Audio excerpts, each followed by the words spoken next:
और अब बात बजट 2024 की। तो वित्त मंत्री निर्मला सीतारमण आज 7वीं बार देश का बजट पेश करने जा रही है और बजट से किसे क्या मिलेगा, क्या महंगाई से राहत मिलेगी, अब की बार क्या इनकम टैक्स में छूट का स्लैब बढ़ाया जा सकता है, क्योंकि इसकी मिडिल क्लास हर बार उम्मीद कर रहा है और ऐसे में देखना होगा कि क्या इस बार ये उम्मीद मिडिल क्लास की पूरी होती है। हर किसी की निगाह मोदी सरकार के आज के आम बजट पर है और इसीलिए आज का जो दिन है उम्मीदों भरा वाला दिन है। वित्त मंत्री निर्मला सीतारमण अपना लगातार 7वां बजट पेश करेंगी। तो अब से थोड़ी देर बाद राष्ट्रपति भवन जाएंगी, उसके बाद राष्ट्रपति से मंजूरी लेंगी, फिर 10 बजे संसद भवन में कैबिनेट की बैठक में वो हिस्सा लेती हुई नजर आएंगी। इसके बाद वो लोकसभा पहुंचेंगी और 11 बजे बजट पेश करेंगी। तो आज उम्मीदों भरा दिन है। मोदी सरकार के कोण का पहला बजट आज वित्त मंत्री निर्मला सीतारमण की तरफ से पेश किया जाएगा। इसी के साथ वो 7वीं बार लगातार बजट पेश करती हुई नजर आएंगी। तो ये 6 तस्वीरें आपके टीवी स्क्रीन पर हम दिखा रहे हैं। वित्त मंत्री का रिकॉर्ड, ये 7वां बजट है। पहला बजट जब निर्मला सीतारमण की तरफ से जारी किया गया था 5 जुलाई 2019 को, 1 फरवरी 2021 को उन्होंने तीसरा बजट पेश किया। उसके बाद आपको बता दें कि चौथे बजट की अगर बात करें तो 1 फरवरी 2022 में उन्होंने चौथा बजट पेश किया। तो लगातार ये 7वीं बार ऐसा होगा कि वित्त मंत्री निर्मला सीतारमण बजट पेश करने जा रहे हैं। 5वें बजट की अगर बात करें तो 1 फरवरी 2023 को उन्होंने 5वां बजट पेश किया और 1 फरवरी 2024 को छठा बजट और अब मोदी 3.0 का पहला बजट। और इसी के साथ 7वीं बार लगातार वित्त मंत्री निर्मला सीतारमण बजट पेश करेंगी और इसी के साथ उन्होंने अपने नाम एक रिकॉर्ड भी यहां पर कायम कर लिया है। तो वित्त मंत्री निर्मला सीतारमण आज मोदी सरकार 3.0 का पहला बजट पेश करने जा रही हैं। विकसित भविष्य की नींव रखने वाला ये हो सकता है बजट जो 2047 तक भारत को विकसित राष्ट्र बनाने का रोड मैप देगा। इसी के साथ आम जन को भी खासा उम्मीदें यहां पर बनी हुई। उम्मीदों भरा दिन आज मोदी सरकार का 3.0 का पहला बजट वित्त मंत्री पेश करने जा रही हैं। तो जो पूरी प्रक्रिया है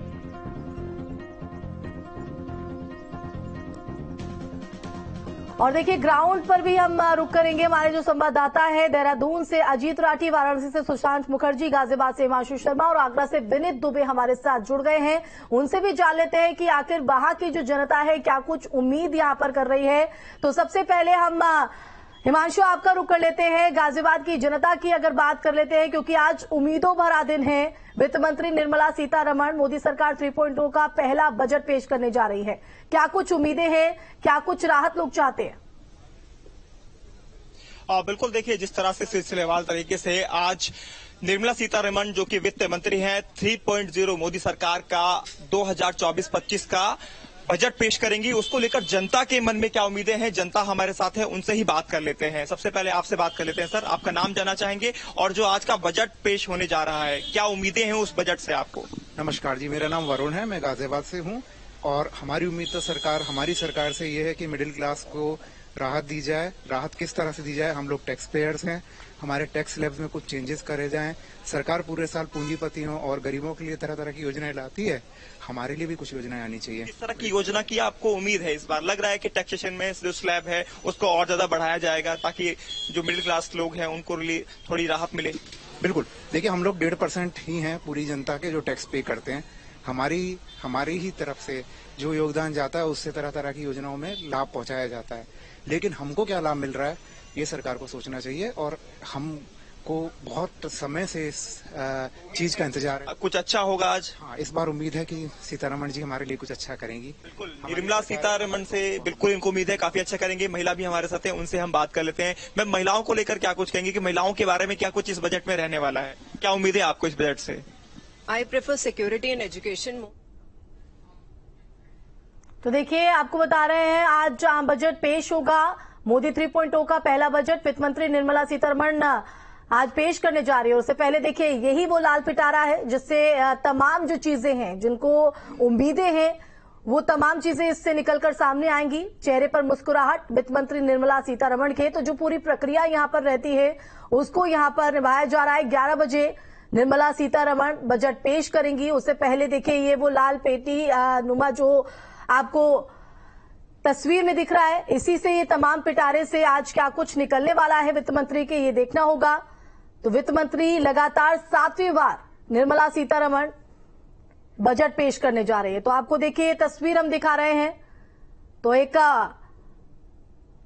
उत्साह जो है वो चेहरे पर वित्त मंत्री निर्मला सीतारमण के दिखाई पड़ रहा है। राष्ट्रपति से मंजूरी लेने के बाद वो संसद का रुख करेंगी। 11 बजे वहां पर वो अपना बजट भाषण शुरू करेंगी। तो बजट भाषण पर सबकी निगाहें, पूरे देश की निगाहें इस वक्त बनी हुई है कि क्या कुछ इस लाल पिटारे से वित्त मंत्री निर्मला सीतारमण के निकलने वाला है।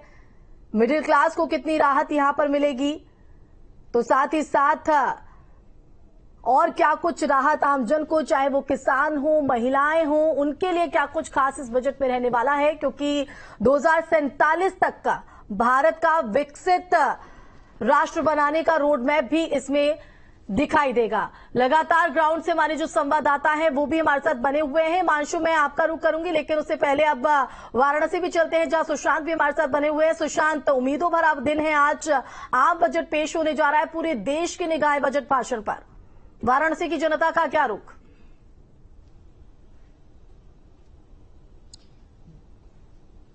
देखिए, आम बजट पेश होने जा रहा है। जाहिर सी बात है, एक बार जनता फिर से उम्मीदों भरी निगाहों से देख रही है सरकार की तरफ कि कहीं ना कहीं फिर से उन्हें रियायत मिलेगी। हमारे साथ वाराणसी व्यापार मंडल के अध्यक्ष भी हैं, उनसे बात कर लेते हैं। आप व्यापार मंडल के अध्यक्ष हैं, जाहिर सी बात है आपसे बहुत सारे लोग जुड़े होंगे। इस बजट से क्या उम्मीदें कर रहे हैं व्यापारी? इस बजट से बहुत सी उम्मीदें पहले भी थी, आज भी हैं। आयुष्मान कार्ड जो 5 लाख की छूट इन्होंने दी है, इसको 10 लाख कर देना चाहिए और इसको डायरेक्ट आधार से जोड़ देना चाहिए। और जीएसटी में जो 40 लाख की छूट है, इसको 1 करोड़ कर देना चाहिए ताकि छोटे व्यापारियों को राहत मिले, कार्य करने में उनको आसानी मिले। और इसी तरह उनको सस्ते दरों पर लोन मिलना चाहिए ताकि वो लोकल से वोकल का कार्य कर सके। और महंगाई दर घटनी चाहिए। कफन पे, अर्थी पे, दूध पे, दही पे, चावल पे, आटे पे, खाने वाले सामानों पे टैक्स खत्म हो जाना चाहिए। और मेरी अगर ये एक राय माने तो इनको इनकम टैक्स पूरी तरह से खत्म करके डायरेक्ट और तरह के टैक्स लगा देने चाहिए ताकि इस सारी दिक्कतें इनकी दूर हो जाएं। और स्लैब में छूट बढ़नी चाहिए। और जो लोग संपत्तियां अपनी बेचते हैं, उन संपत्तियों के पैसे पर बहुत सी बाउंडेशन है कि इसको आप जमा करेंगे अभी खरीद नहीं सकते। तो बहुत से लोग इस संपत्तियों को मजबूरी में बेचते हैं। तो ये पैसा व्यापार में लगाने की या कर्ज अदायगी करने में या और चीजों में छूट प्राप्त होनी चाहिए। इस तरह ये तरह तरह की चीजों को अगर ये करेंगे, और प्रशिक्षण शिविर का आयोजन होना चाहिए, और साथ में इनकी जो योजनाएं हैं वो धरातल पे आनी चाहिए। और साथ में ये जो इनका ये लोगों को लोन दे रहे हैं, मकान दर इनकी सस्ती होनी चाहिए ताकि लोगों को सस्ते दामों पे मकान मिल सके। और शिक्षा में इनका और सुधार होना चाहिए। अब स्वास्थ्य में जैसे यहाँ पे डायलिसिस की व्यवस्थाएं अभी भी बहुत कम है, उसमें 2 तरह की मशीनें होती हैं, इनको उन दोनों तरह की मशीनों की डायलिसिस की व्यवस्था बनानी चाहिए। क्या लगता है आपको, आम आदमी क्या छूट चाहता है? सबसे पहले तो महंगाई पे कंट्रोल कर ले, आम जनता के लिए वही सबसे बहुत जरूरी है। और सबसे बड़ी बात खाद्य पदार्थों पे, जो कि हर चीज पे महंगाई एकदम ज्यादा है, सब पे टैक्स है, उस पे छूट होना चाहिए। और शिक्षा से, सबसे बड़ी शिक्षा पे भी कंट्रोल करें, हमारे लिए वही सबसे जरूरी। ठीक है, बिल्कुल सुशांत, लौटेंगे आपके पास। उत्तराखंड देहरादून का भी रुख कर लेते हैं जहां हमारे साथ अजीत राठी भी हमारे साथ जुड़े हुए हैं। अजीत, वित्त मंत्री निर्मला सीतारमण मोदी सरकार 3.0 का पहला आम बजट पेश करने जा रही है। लोगों को खासी उम्मीदें हैं। पहाड़ के अगर लोगों की बात करें, उत्तराखंड के लोगों की बात करें, तो वो क्या कुछ उम्मीद लगाए बैठे हैं उस लाल पिटारे से जो आज खुलने जा रहा है? देखिए, एक तो मिडिल क्लास का मुद्दा हो ही गया, वो कॉमन मुद्दा है पूरे देश में। और बेसिक इंफ्रास्ट्रक्चर, हेल्थ, एजुकेशन, ये सारी तमाम चीजें जो हैं ये पूरे देश में एक कॉमन तरह की है। इसमें कुछ सुदृढ़ीकरण हो, ये तो सभी की मांग है, लेकिन पहाड़ के मुद्दे थोड़े अलग होते हैं। यहाँ पर एक प्लान रोकने की हर बार बात होती है, राज्य सरकार के बजट में भी और केंद्र सरकार के बजट में भी। तो प्लान यहाँ एक बड़ी समस्या है, पूरे पहाड़ खाली हो रहे हैं। तो जो सीमांत गांव हैं, जो चाइना और नेपाल के बॉर्डर से लगे हुए गांव हैं, तो उनके लिए क्या कोई कोई अलग से कोई योजना आएगी। ये पिछली बार भी इंतजार किया था वाइब्रेंट विलेज की एक योजना चली थी लेकिन बहुत कारगर नहीं हुई।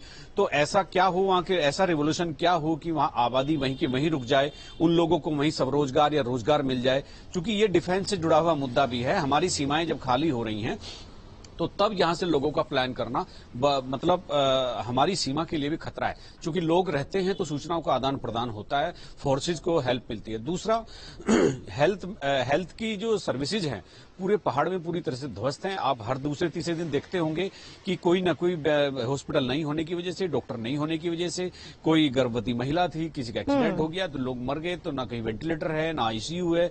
इस तरह की बहुत सारी समस्याएं यहाँ पर हैं। बिल्कुल, और किस तरह से इन तमाम चीजों को फोकस करती है और क्या कुछ लाल पिटारे से उत्तराखंड के लोगों के लिए निकलता है, अजीत कहीं ना कहीं यहाँ पर देखना रहेगा। हम चाहेंगे कि आप लोगों के पास भी रहिएगा, उनसे भी बात कीजिएगा। फिलहाल आप तमाम लोग हमारे